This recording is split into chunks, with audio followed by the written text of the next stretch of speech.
안녕하세요. 세상 읽기의 세상이입니다. 요즘 뉴스를 보면 부동산 이야기가 참 많죠. 집값이 오른다.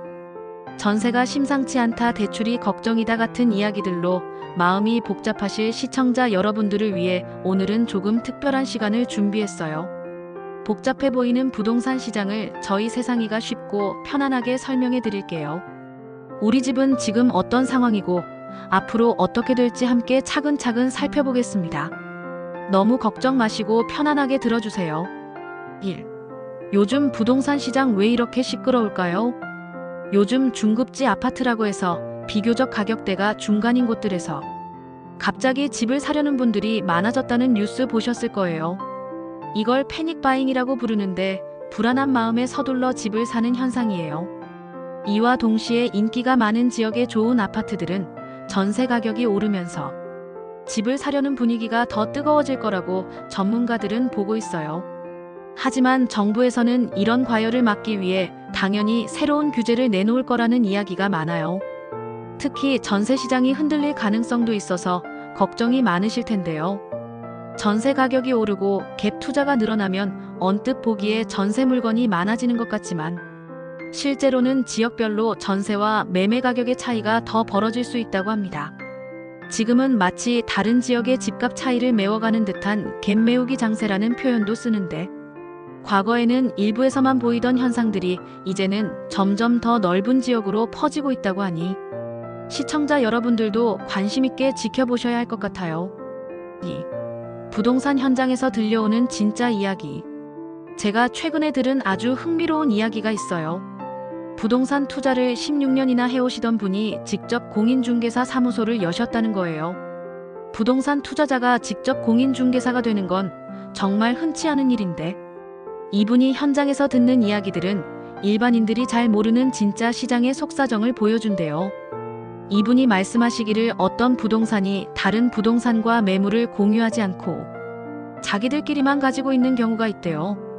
이건 곧 그 매물이 조만간 가격이 크게 오를 거라는 신호와 같다고 해요.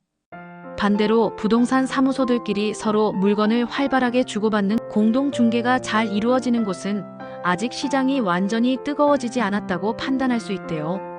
이런 현장 소식을 통해 우리가 미처 알지 못했던 부동산 시장의 숨겨진 이면을 파악할 수 있다고 하니 정말 신기하죠? 이런 실제 현장의 이야기들이야말로 우리가 시장을 이해하는 데 큰 도움이 되는 것 같아요. 3. 정부 정책 우리 집에 어떤 영향을 줄까요? 정부 정책은 부동산 시장에 정말 큰 영향을 미치잖아요.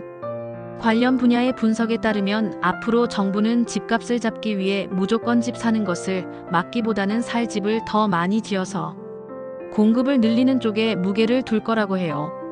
하지만 중요한 건 언제 어디에 어떤 식으로 얼마나 많은 집이 생길지가 명확해야겠죠. 또 임대주택 정책을 강화할 거라는 이야기도 있어요. 기본주택 같은 새로운 정책들이 나올 수도 있다고 합니다. 집과 관련된 정책은 크게 세금 대출 공급 3가지인데 세금은 이미 집을 가진 분들에게 부담을 줘서 수요를 줄이는 효과가 있기 때문에 함부로 건드리지 않을 가능성이 있다고 해요. 청약제도도 수요를 조절하는 중요한 수단인데 예를 들어 신혼부부 특별공급 기간을 늘리는 등의 변화가 있을 수 있대요. 그리고 새로 짓는 아파트 분양가를 너무 낮게 규제하면 건설사들이 이윤이 안 나니 집을 안 짓거나 공사가 늦어질 수 있어서 오히려 미분양이 늘어나는 문제도 생길 수 있다고 하니 정책 하나하나가 시장에 미치는 영향이 정말 복잡하죠. 4. 지금 서울 아파트 거래량 왜 늘어났을까요? 얼마 전 뉴스를 보니 5월 서울 아파트 거래량이 7,800건 정도로 올해 들어 2번째로 많았다고 하더군요. 그리고 5월 말까지는 거의 1만 건에 육박했을 거라고 해요. 이렇게 거래량이 늘어난 데에는 몇 가지 이유가 있다고 분석됩니다. 가장 큰 이유는 7월부터 스트레스 DSR이라는 대출 규제가 시행될 예정인데 규제가 더 강화되기 전에 미리 집을 사두려는 마음이 커졌기 때문이라고 해요. 또 대선이 끝나면서 불확실성이 줄어든 것도 사람들이 움직이는데 영향을 준 것 같고요. 흥미로운 점은 과거에는 비싸고 좋은 아파트들만 거래가 많았는데 이제는 그 현상이 중간 가격대나 조금 더 저렴한 아파트들로 퍼져나가고 있다는 거예요. 이른바 초양극화가 해소되면서 시장이 넓게 확산되는 추세라고 볼 수 있죠. 5. 앞으로 부동산 시장 어떻게 될까요? 그럼 앞으로는 부동산 시장이 어떻게 움직일까요? 관련 분석에 따르면 하반기에는 대출 규제가 주요 정책으로 나올 거라고 해요. 스트레스 DSR 같은 조치들이 시장에 영향을 미치면서 특히 비싼 집을 살 때 대출을 더 어렵게 만들 수 있다고 합니다. 지역별 시장 상황에 따라 DSR 비율을 다르게 적용하는 등 섬세한 규제도 나올 수 있다고 하는데요. 하지만 이런 규제들이 오히려 풍선 효과를 일으켜 다른 지역이나 다른 유형의 부동산 가격을 올릴 수도 있다는 우려도 있습니다.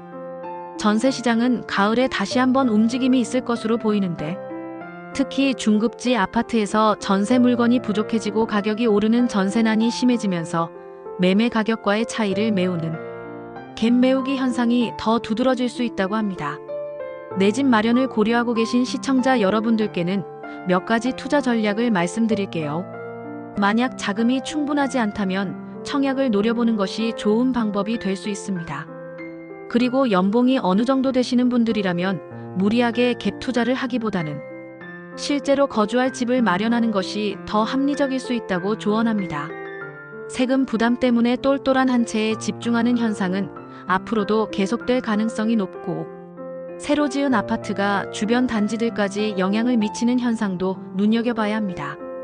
재건축이나 재개발은 용적률 완화 같은 정부 정책 변화를 주목해야 하고 일기 신도시 재건축도 관심 대상입니다. 입주권이나 분양권 투자는 정책 변화와 조합원들의 의견에 따라 속도가 달라질 수 있다는 점을 기억하셔야 합니다. 지방 부동산 시장도 잠시 살펴볼게요. 현재 울산이나 세종 같은 곳은 좋은 흐름을 보인다고 해요. 특히 세종은 행정수도 이슈 같은 대통령 테마로 움직이는 경향이 있고요. 지방은 공급이 부족해지면 가격이 오를 가능성이 크고 큰 기업이 들어서는 등 산업정책이 시장에 큰 영향을 미칠 수 있습니다. 대구처럼 예전에 미분양이 많았던 곳은 미분양 물량이 얼마나 해소되는지가 중요하다고 합니다. 과거처럼 갑자기 크게 오르는 것은 제한적일 수 있다는 분석도 있습니다. 6. 부채와 미분양 금융 시스템의 위험은 없을까요? 마지막으로 조금 무거운 이야기일 수 있지만 부채 문제와 미분양 현황도 함께 살펴볼게요. 최근 빚 때문에 힘들어하는 분들이 늘고 있고 특히 제2금융권에서는 이런 어려움이 더 심각하다고 합니다. 전국적으로 미분양된 집이 7만 채를 넘어섰고 이미 다 지어졌는데도 팔리지 않는 미분양 아파트도 많다고 해요. 이건 단순히 건설사만의 문제가 아니라 건설 위기를 넘어 우리 금융 시스템 전체에 위험을 줄 수도 있다는 걱정이 커지고 있습니다. 미분양이 늘면 건설사들이 돈을 회수하기 어려워지고 이게 금융기관의 건전성에도 나쁜 영향을 줄 수 있기 때문이에요. 실제로 큰 건설사들도 회사채 발행에 어려움을 겪는 등 시장에 돈이 잘 돌지 않는다는 신호들이 감지되고 있습니다. 제2금융권 예를 들면 저축은행 같은 곳의 대출 연체율이 급격히 늘고 있다는 소식도 있어요. 부동산 프로젝트 파이낸싱 부실 때문에 연체율이 20% 가까이 되는 곳도 있고 기업대출이나 가계대출 연체율도 높은 수준이라고 합니다. 돈을 갚기 어려워지니 신용 등급이 떨어지고 그러면 다시 돈을 빌리기가 더 어려워지는 악순환이 생기는 거죠. 일부 저축은행은 부실해질 가능성도 있다고 합니다.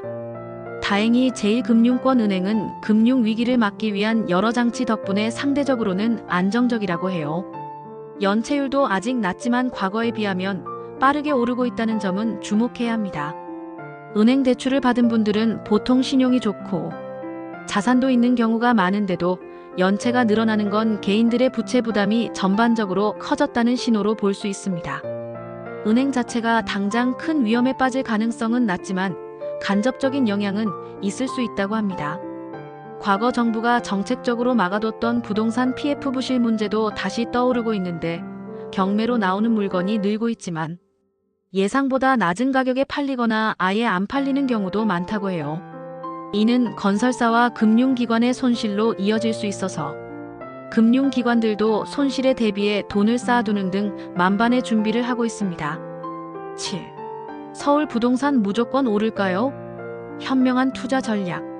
마지막으로 서울 부동산은 절대 떨어지지 않는다는 믿음이 있었지만 이제는 그렇게 보지 않는 시각도 많다고 합니다.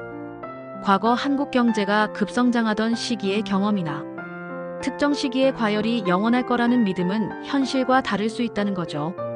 지금 수도권 부동산 시장은 일부 비싼 아파트 위주로만 뜨겁고 일반적인 사람들이 접근하기는 너무 어려운 시장이 되어버렸어요. 그래서 전문가들은 이렇게 조언합니다. 만약 아직 집이 없거나 집이 한 채 있으신 분들은 지금 상황을 정말 신중하게 판단하셔야 한다고요. 무리해서 투자하는 것보다는 내가 감당할 수 있는 수준에서 정말 필요하고 살기 좋은 집을 고려하는 것이 중요합니다. 집 말고 다른 투자 방법도 생각해보는 것이 좋다고 합니다. 지금처럼 불확실한 시장에서는 현금을 어느 정도 가지고 있는 것이 중요하고요. 만약 지금 살고 있는 집이 너무 부담스럽거나 활용도가 낮다고 생각되면 매도를 고려해보는 것도 하나의 방법이라고 합니다. 아파트에만 국한되지 않고 임대소득처럼 꾸준히 수익을 얻을 수 있는 다른 부동산에도 관심을 가져보는 것이 장기적으로 유리할 수 있습니다. 다만 올인하는 무리한 투자는 정말 위험하다고 강조합니다. 오늘 세상익기에서는 요즘 복잡한 부동산 시장의 동향과 전망을 함께 살펴보았습니다. 시청자 여러분들이 편안하게 이해하실 수 있도록 쉽게 설명해 드리고자 노력했는데 어떠셨을지 모르겠네요. 부동산은 우리 삶의 정말 중요한 부분인 만큼 앞으로도 세상이와 함께 똑똑하게 시장을 읽어나가요. 다음에 더 유익하고 재미있는 이야기로 찾아뵙겠습니다. 세상익기 구독과 좋아요, 알림 설정 잊지 마세요. 감사합니다.